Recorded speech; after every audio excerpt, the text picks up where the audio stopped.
We know, friends, we're rounding the finish line here, so we appreciate the attentiveness. We're going to get to network and hang in a bit, so we appreciate you all. This has been a great afternoon of conversation. I know myself, I've enjoyed so much of the authenticness that has come with this discussion, especially from a lens of being in the head of DE&I role myself. I'm joined by a great group of panelists. I've had the opportunity to speak with them over the past few weeks as we've thought about what this conversation looks like from a young, emerging professional lens, right? Quickly, I'm going to allow each of the panelists to introduce themselves just so that you have a little more context about who they are before we dive into conversation. So Denvol, I'll start with you. Yeah, great. Thanks, Brandon, and thank you to the Planck Center for having us here. Really excited. Denvol Haye Jr. I lead communications for the McKinsey Institute for Black Economic Mobility, which is just a think and do tank that focuses on driving inclusive economic growth, with a particular focus on Black economic development. So really excited to be here with you all today and chatting. Awesome. My name is Erika Gonzalez. I'm a graduate from the University of Texas. I know we have some Longhorn. Hook 'em horns. Good representation here. I'm a vice president at We Communications, formerly known as Wagner Edstrom, and I currently work in our technology practice, overseeing work in our Microsoft account. And I'm Izzy. I go by Izzy. I work for the real Bill Amata at IW Group. I lead the activations team. We are a multicultural marketing agency, do a lot of work in PR. My team specifically is that extension of PR, talking about how that manifests itself when you engage directly with the consumer on the ground. And so that's what my team touches on. I work primarily on the McDonald's work for Asian American segment marketing, but kind of touch all areas of the agency when it comes to translating our communications work in person. Awesome. Thrilled to have you each here and ready to dive into the conversation as we talk more about inclusion and intersectionality. First question here is, we hear so much right now about the importance of feeling a sense of inclusion in the workplace for employees, from a well-being perspective, but also from a retention perspective.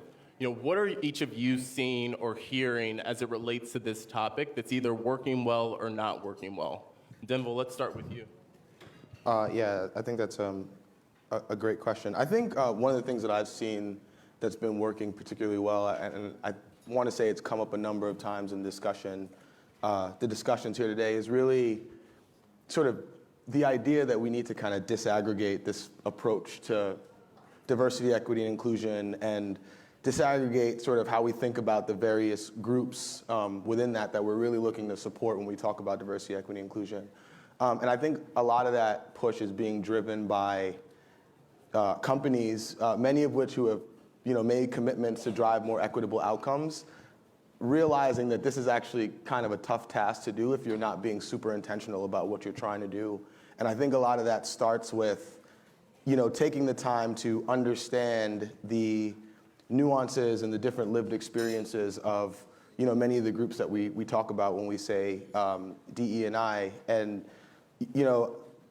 specifically for us at the Institute, we focus a lot about building that fact base and knowledge base around sort of the Black experience, whether that be in the workplace, as consumers, as residents, as entrepreneurs. And we do that because we want to be super intentional by being able to really call out what are the unique challenges for this group, how do we drive equitable outcomes for them, and also what is the opportunity for doing that, both at like the micro level for your organization, but also at like the macro level when we think about like economic output, GDP, so on and so forth. And it's been exciting for us to be sort of the model for the way that the firm thinks about diving into research topics around other groups as well, right? So we've done research on the economic state of Black America, which then we did the economic state of Latinos in America. We've done a deep dive on the Black experience in the corporate sector and have now done that for Asian Americans, and there's aspirations to continue to do that. We've done it for LGBTQ+, transgender at work, so on. So I think that there's a real appetite that we're seeing from like clients and nonprofits, advocacy organizations, to build a fact base for specific groups so they can really focus on driving those equitable outcomes. And it was like what we talked about before, right? It's like how do you give everyone a shoe that fits and not just a shoe? Right. And it really starts with understanding those differences. So I'm really excited about that and to continue those discussions. Totally agree. Erika, what about you? Thoughts? I remember early in my career, I heard a lot of talk around cultural fit. You know, is this a person a fit for the organization, a fit for the culture? And I've been pleased to see that there's a shift away from that, right? Because if you're looking for individuals who fit, what does that mean? And for me, I feel like it's dripping in unconscious bias, where we are looking for individuals who maybe unknowingly we're looking for those who look like us. We create a sea of sameness, and a sea of sameness is an innovation killer. I think I've been really pleased to see the focus on creating a sense of belonging, and that shift and a lot of that conversation that is continuing to happen across organizations. As my fellow Texan, Brene Brown, has said, you know, belonging is really being a part of something bigger, and that's that innate human desire to belong to something bigger than yourself, but also true belonging is having the courage to stand alone and be your authentic self. And really focusing on that belonging has so much more benefits. You know, there's plenty of surveys. You know, I saw one that says somebody who has a high sense of belonging is 10 times more likely to be satisfied with their work, and 34% more likely to stay with their employer. So, I mean, we talked about how it's a good business, but I think, you know, that shift of, you know, having that belonging as part of a culture has been something that I have seen to be very positive across organizations. And I would actually build on, you know, your point. It's a great one, where that sense of culture fit, especially coming out of a multicultural agency, what does that mean? Because are we looking for, you know, one segment of diversity, right? Whatever that means for where you're working. I totally agree. I think we've seen that shift away of, you know, thinking more about how you talk about building a team. And when you're transforming how you talk about culture fit to more about team, you know, efforts and going for the things you're working on, I think that's where I've seen myself and my peers feel that sense of belonging, right? Where you resonate with the mission that you're going to be working on with this team, more so than, you know, what is your individual, you know, identity and how that feeds into it, but more what you're working towards together. Totally agree. I mean, you touched on the importance of intentionality. Both of you touched on the importance of belonging and how those both influence inclusion. I'm curious, as we sort of lean into that a little bit more, a D&I practitioner who's a friend of mine, Chelsea Williams, said, inclusion and equitable workspaces don't just happen. With intention, we create them. So from your experience, what's one thing that you've seen within the communications PR space that agencies, companies have done intentionally to create inclusive and equitable workspaces? Izzy, you want to start? Sure, yeah. I'm happy to start. I think one thing, and I can only speak to my experience, I think at IW, we don't only touch, you know, one segment of marketing. There's a lot of different areas that we cover, and lunch and learns, I think we had mentioned this, someone had mentioned this earlier, but we consistently do lunch and learns, and it's not just from people outside the org, but also people within that we may not work with, that are siloed from us because it's a different account or it's a different, you know, mission that you're working towards. Having those areas of establishing that we can learn from each other, and that in having those lunch and learns, we're really being able to have those conversations, opening up about intersectionality and how our work and your work have a lot of more similarities than we think. So for me, that's really been a big one, is being able to step outside of your silos and even understand your peers and how they're thinking. Erika, what about you?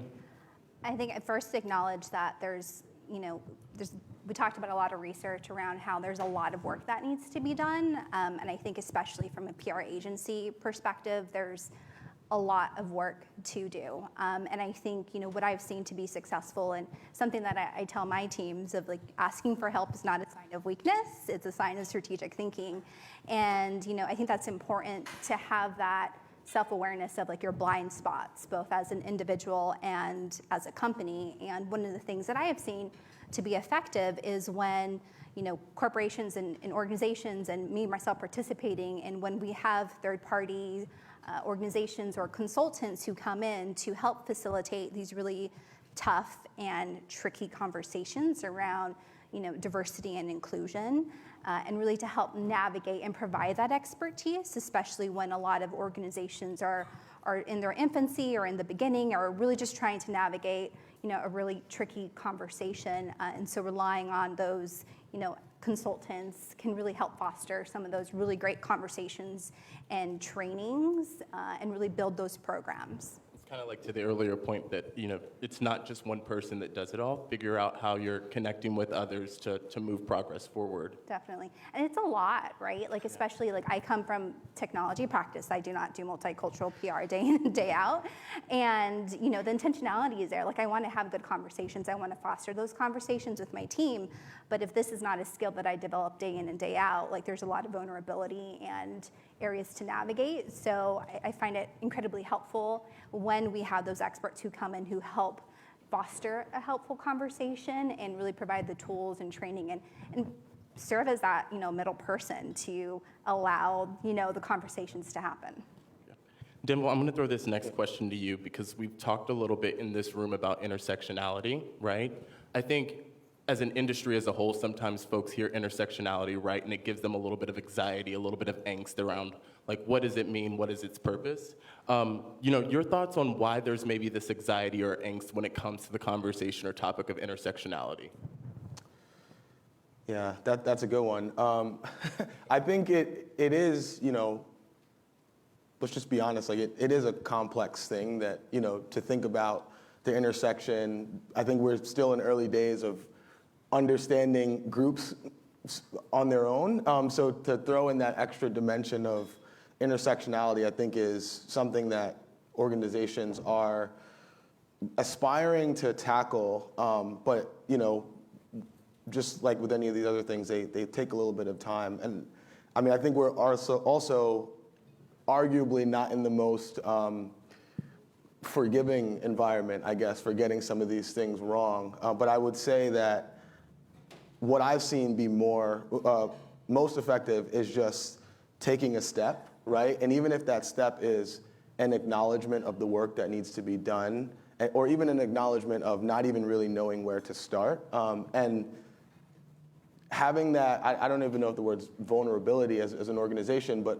being open to having those conversations, I think you'll find that people are willing to sort of give that grace for us to sort of figure it out and take those initial steps and kind of learn and understand what the best practices are. But it really does start with, kind of unapologetically being willing to kind of take that first step. So it is complex. I think it's still early. I think that from what I've seen, there's aspiration to tackle that topic. And, we just need to be, I guess, understanding that with this new kind of uncharted territory, that there are going to be some hiccups and mistakes and points of learning, but I really see those as opportunities more than, a reason to call something out.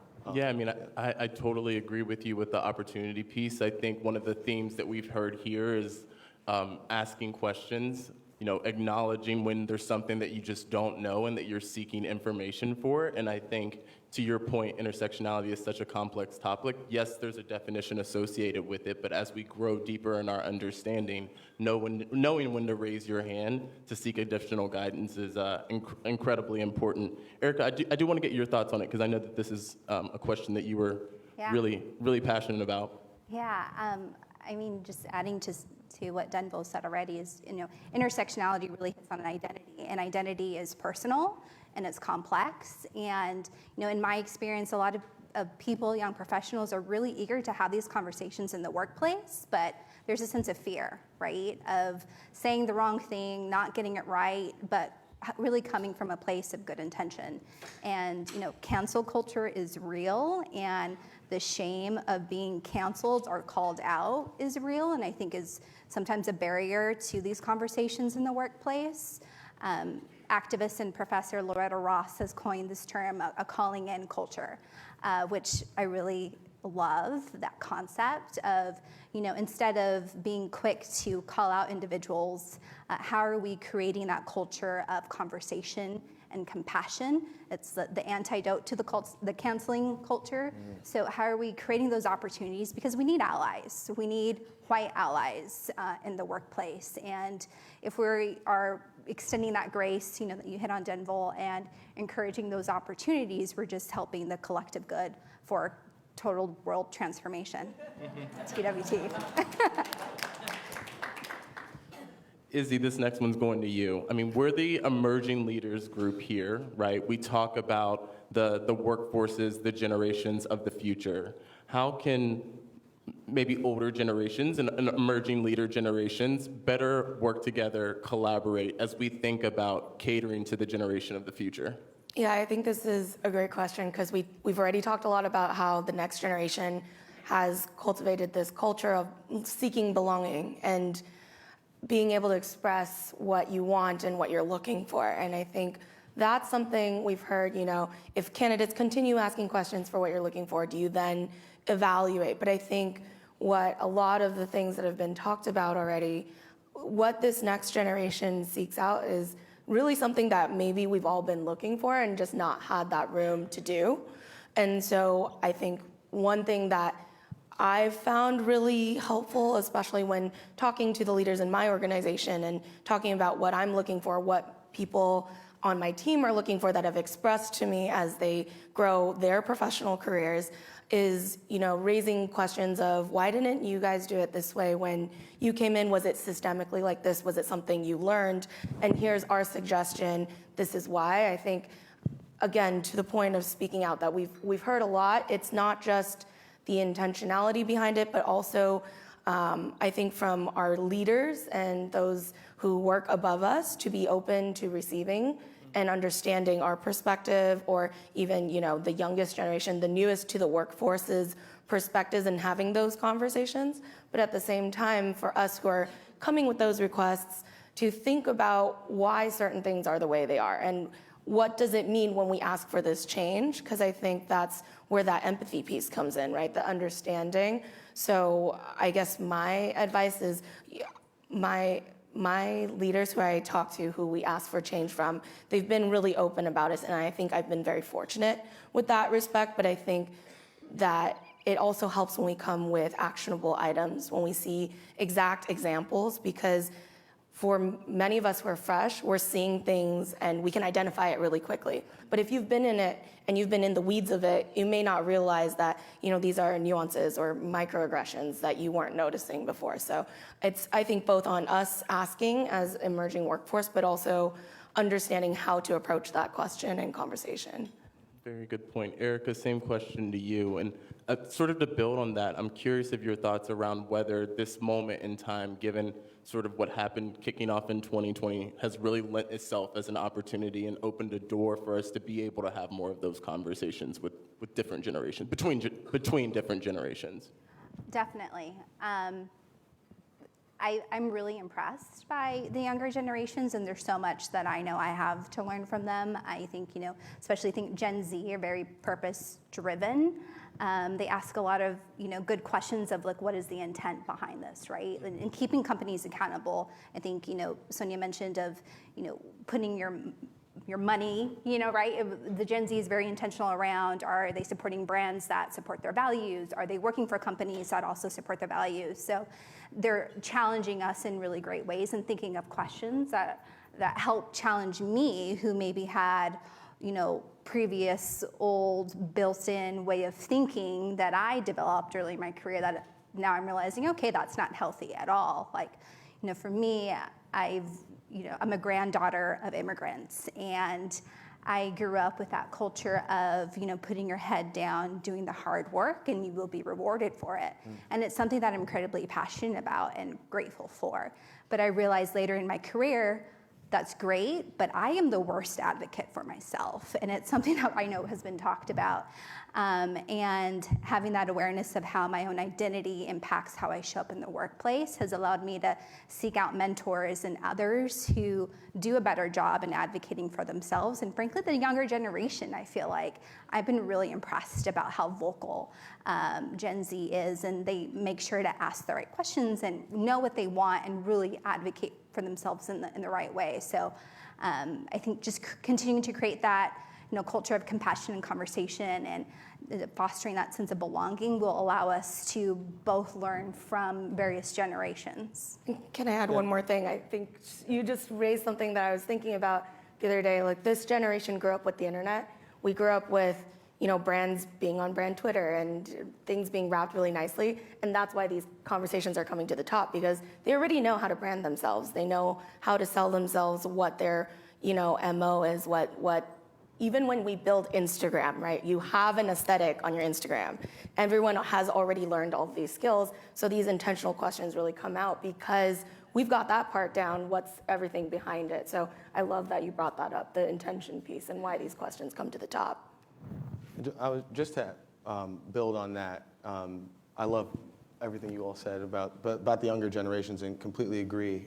Just to, I guess, give a plug for the older generations and just go back to what Brandon was saying about, is this a moment? I think one of the things that I think we can also learn is, around that point of advocacy and creating sustainable business models, sustainable ways of thinking things that become part of an institution. And one of the ways that I've seen this play out is really more around this sort of business case for these issues and bringing that kind of like economic perspective, the opportunity to things, and how folks do that in other parts of the business, whether that's, a marketing initiative or, ways to, improve the quality of their supply chains or whatever it is. If we can bring that same lens to how we talk about these topics, it will challenge us to have that perspective. But once that perspective is clear, I think it becomes a lot easier to sustain these conversations, because there is a real opportunity here, right? Whether you think about the bottom line of keeping top talent, or if you're able to better serve historically underserved markets, what that might mean for your ability to grow as a company, how working with more diverse suppliers could improve innovation and resiliency of your supply chains. Like, there's tons of opportunity here that if we can frame it correctly, and I've seen leaders, and what I try to take away from them is how do they think about other aspects of the business and bring that same rigor and same lens to these topics, because when you do, I think it really elevates the conversation, and it allows us to continue even through different economic cycles where budgets are being cut and things like that. So I do think that's one thing that we can also take from generations who have kind of done this for decades and know how to build that advocacy within their organizations. So despite our best intentions, we've heard some conversation around just the momentum around inclusion and intersectionality as a priority waning some, right? How do we continue to make this a priority? Do you all have any thoughts on that? Izzy, I'll start with you.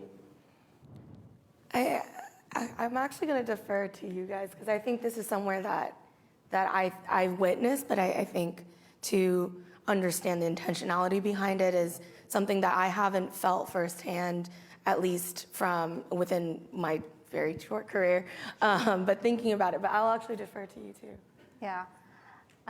Well, I would say it's very important to have diversity across industries and across groups, right? Like, we shouldn't have diverse leaders representation only within the multicultural practice or in a multicultural company. Like, it needs to be across technology, healthcare, retail. Like, we need to have diverse representation across the board. And so I think continuing to have that focus on the diverse leadership, which I know there's been research like we're lacking there, and there needs a lot that needs to be done, but also that mid-level professional as well, right? These are often the individuals who are in charge of implementing DEI initiatives and programs, and also managers. And I think continuing the focus and fostering conversations, even at managerial level, is incredibly important to continue diversity and equity conversations and inclusion of how are we also providing the tools and resources for our white individuals, white allies who don't have to navigate these tricky spaces that people of color do. Individually, walking down your street or going into a store, but also in the workplace when you're, the first, one of the few, or perhaps the only who looks a certain way when you walk in? How are we providing the tools to managers to help navigate and guide, individuals of color? So I think, yes, we need resources and we need money and we need, that support, but even just fostering the conversation and providing the tools to have some of those discussions, I think can really help continue the path of creating that belonging and creating those opportunities. Denvol, what about you? Thoughts on how to continue the momentum around inclusion and intersectionality? Yeah, I completely agree with Erika. I think it is about having the right people in the room and in the seats where they can continue to push these conversations and resourcing them, right, so that they can actually do the work as well. But I also, just to build on that, I think it really does go back, at least for me, in terms of like bringing the economics to these conversations, because people can't argue with that. And I think that is really how we make this a sustainable thing, right? It's like, you can't argue that having a digital presence and a website is going to boost your sales and everything outside of just having like a physical footprint. So how can we bring that same lens to the conversations of diversity and equity and inclusion? And I think if we can do that effectively, people will be interested in continuing the conversation. Obviously, the societal impacts of it are also really important, but I think if those were enough to stand on their own, like, we would not be continuing to have these conversations and feel like maybe we're moving a little bit slower than we should be. So I really do feel like bringing that lens into it and understanding the stakeholders that we need to influence really care about these things too. They have P&Ls, they have people that they need to report to as well. If we can do that, I think there's a pretty good chance that this conversation continues. I've got two more questions, and then I'm going to open it up to the group or open it up to the audience for a few questions. Actually going to throw it to the fun question that we had in the mix, which is, is there an example of a TV show or a movie that you've noticed where intersectionality has been incorporated really well? I'll jump in here. Yeah. I think when you'd asked this question originally, I was just trying to think of what came to mind. I think for me personally as an Asian American, that's something that we've only really felt in the last couple of years since, Crazy Rich Asians come out. It's kind of been overwhelming how much has come out in terms of suddenly people wanting to seek out different kinds of content that feature people that look like me. But I think the one that stood out for me was there was a show that came out this summer on Amazon Prime called The Summer I Turned Pretty. It's by a author, Jenny Han, who wrote a book about a girl who was half Asian and half white. And for me growing up, that was the book that I looked to because that was the only thing on the shelf by an Asian author. And to see that come full circle and really become a show that a lot of people were watching, the kitschiness and teenage romance of that aside, it was for me a really big moment of, understanding why representation is so important, because what you see in it is that it's an aspect of her identity and not the entire narrative. It's not just about her being Asian American, it's her experience, and some of the elements that impact the story or her personal values are things that I was raised with, that I felt that I could connect to. Connection is so important. Yeah. We're viewing Erika, Definitely. you? I love that show. It was so good. It made me want to be a teenager for like 2 minutes, and then I got over it. I recently watched Lizzo's Watch Out for the Big Girls. Love that. Have y'all seen it? It's so good. If you haven't seen it, I highly recommend it. It's so good. I just love the conversation and awareness that it's fostering around what it means to be athletic and, body representation and, just some of the own barriers and conversations that we have with ourselves of when we feel like we don't fit in, or when we have been continuously combating those thoughts of like self-negativity of what we're seeing within society, and then what we're telling ourselves. Like, it's just so good. I love it. Recommend it. Denvol, what about you? Yeah, this one was a tough one to think about. I don't know if you all have seen this show. It's called Love on the Spectrum. It's on Netflix. And if you haven't, it's a show where people on different levels of the autism spectrum are like going on dates and trying to find love. And I think that that's such a great show because it just shows how, something so innately human of like building connections and finding love is just, anyone feels that, right? And I think that gave me a pause because it's like, what are the other things that are so innately human that connect us that we all care about, right? Like providing for our families, being there, having successful careers, like all these things. And I wish that we could do shows on all of these and like bring to light, the parts of the story that you don't really see every day. So that was one that really stood out to me. I really loved just the way it went down, and I this time I didn't shed any tears, but usually when I see stuff like that, I get choked up. So. All three really great shows and recommendations. The final question, we want to be action-oriented, we want to be action-driven. So one piece of advice in closing from each of you as folks go back to their classrooms, as they go back to their office, as they're trying to advocate for themselves with their senior leadership teams on ways to continue to make inclusion and intersectionality, again, a priority. Yeah. We'll start with this. Shall I start? Okay, yeah. I think my one piece of advice, and I think we've touched on it in one of our previous questions, but really making intentional time to sit down with the new generation that comes in, because I think their perspectives, there's something about how they view belonging that I think unlocks a lot of things that we may have forgotten or that we want to connect with. And so that's just my one piece of advice. I think even for me, having a really wide range of ages on my team and just intentionally sitting down with not just the younger people, but everyone, you'll notice those nuances, and that's where I think you can take the most in terms of what you can do next. I get schooled every day in the office by the young folks. So or learn a new TikTok dance, exactly. Something fun. Erika. Mine is similar to what has been discussed earlier. I guess it's one of the downfalls of being at the end of the panel, but being curious is really important. I know there's a lot of conversations around asking questions, so especially for young professionals, students looking to get into the business, like how are you just embracing this sense of curiosity and asking questions when you're interviewing for companies of, we kind of talked about this too, of what are your diversity and DEI efforts? How do you tackle pay equity?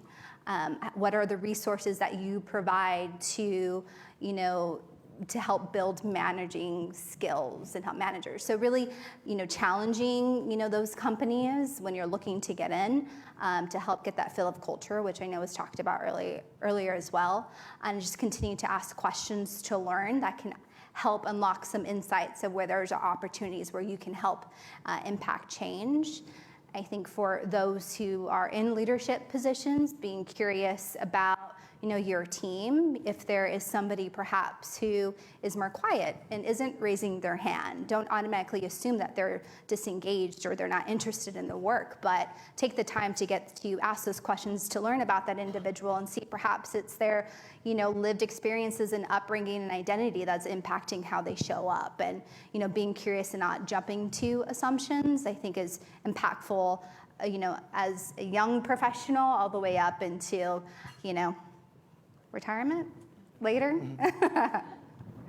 Denvol, you. Really well said. I think my advice would just be, what we've continued to hear today is around being intentional. I think that there's a real need for intentionality when you look at the data and, some of the challenges and how long it will take to address some of these things, even at the current trajectory, even with the current level of commitment that we're seeing today on some of these issues. So just continue that intention in how we speak about these things, how you take the time to get to know your colleagues, what motivates them, what inspires them, what stresses them out. Be intentional about, giving them a space to bring that stuff to the extent that they want to work and shape how you all interact. And I think we will continue to see a lot of meaningful progress on these things. So I think the intentionality would be my advice. That's awesome. I want to open it up to the audience for a few questions. You heard it from Erika. Now's the time to raise the hand and ask the question, but we would welcome hearing from you all. Who's going to be the first first one. So one of the things that was very clear from the book that Carl and I worked on was that the commitment of leadership, senior leadership especially, is just absolutely necessary for DEI, for the needle to move, right? So, and this is for any of you, whoever wants to take it on. What are your thoughts on some ways, how can we hold leaders accountable for DEI advancement? Do you have some thoughts on that? This is a good one. I feel like this is going to be a cop-out, but like asking questions is my response.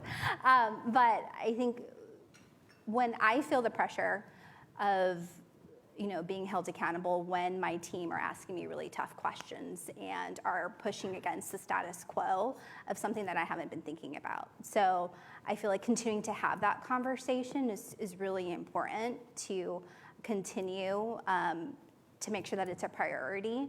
I think especially for junior, team members, like being vocal about what you're passionate about and what you're expecting from your company is incredibly important. It's also really scary. So I fully acknowledge that those are tough conversations to have, especially if you're starting off in your career and you don't know how to. So I think there's power in finding mentors and allies, and there's talk about champions, finding those people who you can, perhaps run some ideas by and get their coaching of how to navigate having this conversation. But I think it's really important that the conversation continues, and I'm continuing to ask, my junior team and junior staffers of what is your point of view? Like, I probably say that almost every other week of like, what is your POV? What do you think about this? What do you have to say? So there's power in words and continuing to raise the topics that are really important to you, which of course is included in DEI. I think to build off of that, starting with your team, I think that's where I really understood or learned how to be vocal and to everyone's point, ask those questions, because my team, when I had started out in my career, there was a safe space where they made it feel like I could ask those questions. And part of that is because of my managing mentor at the time. She consistently said, this is how we've always done it, but would always end with, but how can we do it better and what's wrong with it, right? So intentionally thinking about there is a possibility that the way we've always done it is incorrect. And so that was what built up that safe space for me to learn how to be vocal about the changes. And I would suggest things that probably didn't work, but we tried it. And then that helped me kind of refine it. And then to the point of the question, going all the way up. So that's something that I think when you are able to be vocal with your team, then your team is starting to notice those changes. And then for me, is consistency. Every week at the weekly meeting, I want to understand more about being a leader. I want to have more formal PR communications training and the nuances of segmented marketing and what that means, what's the history behind it, asking for those things consistently until I got one thing, and then I started asking for the next thing. But then that brought up a lot of questions, because then my peers, we would be talking about it between lunch breaks or something, and I'd be like, I asked my mentor, could we get a course on this? And they started asking their mentor, and soon you have everyone at the mid-senior level asking the leadership the same question, and that kind of snowballs. And so for me, in my experience, not just at IW, but in other spaces, being consistent in the small bubble that you have a voice in can really lead to bigger things, and that's really my takeaway. I'll also add, I think, two things. One, a clear commitment from your leadership, right? And two, clear investment. And when I say investment, that's investment of time, investment of resources, investment of team members to support this work. And then to your point, Izzy, I think that consistency. How are we sort of measuring our progress, our movement, both in the short term, but also in the long term consistently, and helping leaders understand that, we've had conversations here about the long-term journey associated with DE&I. I'm a firm believer that we celebrate short-term wins, but we understand that we're in here for the long haul, so. Yeah, just to add to that too, I love what everyone said. And I think the consistency point is huge. And I will say, from where I sit within the Institute, I do truly believe that engagement and that push from the top coming from the top of the organization is so important and is like catalyzed the impact that we could have in just the 2 years that we've formally been an institute. And I think being consistent in terms of reminding leadership of the vision that you have, continuing to have them sort of recommit and remind them of the commitment that they've made, asking for what you need to deliver on that, right? And that's also a very important part of it is like the delivery needs to be there, to your point about giving the right level of investment and time and such.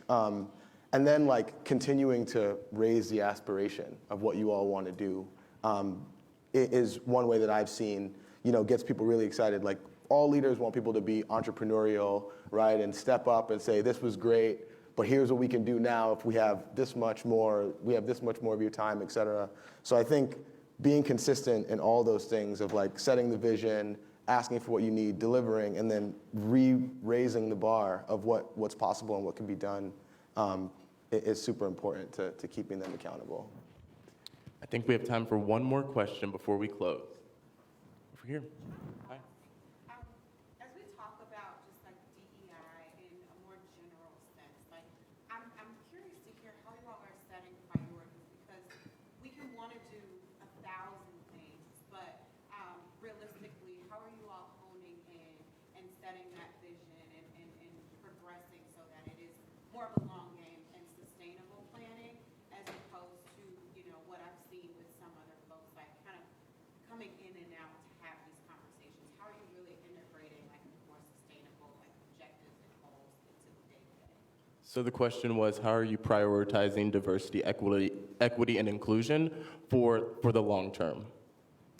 Yeah, I can Thoughts on how to best do that? Yeah, I can go quickly on that. I think the way that we sort of think about it and prioritize, because to your point, there is the magnitude of these issues is starting with a strong understanding of like what is really going to most meaningfully move the needle, right? I know in one of the panels earlier, they talked about like what are the real specific roadblocks to Black entrepreneurs, from capital to networks to just the understanding of what they need to go through.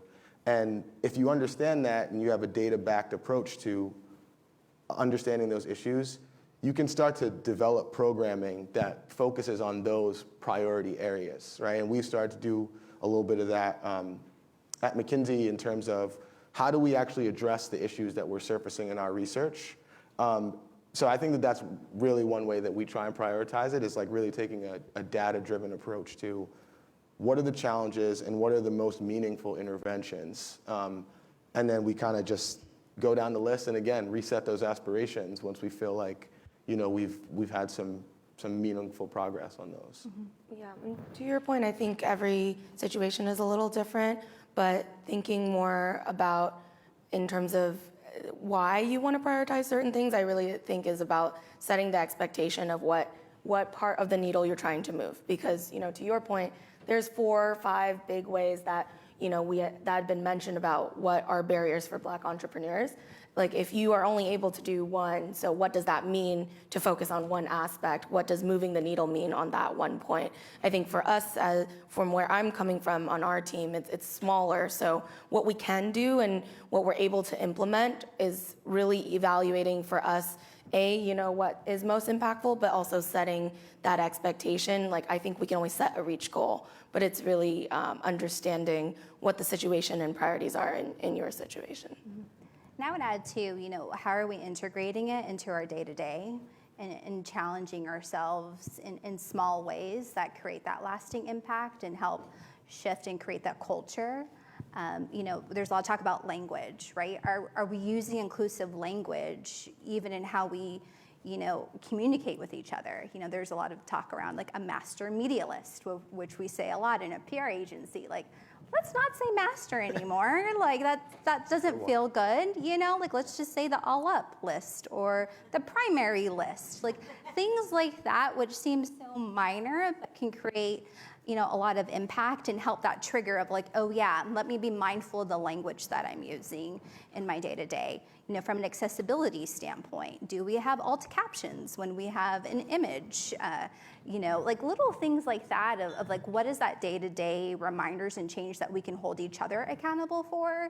And then also too, like, are we including these initiatives within our performance goals, right? Into where we are, as leaders and managers and emerging managers helping to foster that sense, of that culture, like asking the questions to our junior team members, like, what does belonging mean to you? Because it doesn't mean the same to everybody, right? And it's really harmful to make an assumption of how somebody wants to belong into a space without even asking. So how are we, helping to foster, our managers and emerging leaders to think about this and put it within their performance goals so that they're conscious of it and, trying to implement it in the day-to-day that, again, seems small but can have such a long-lasting impact.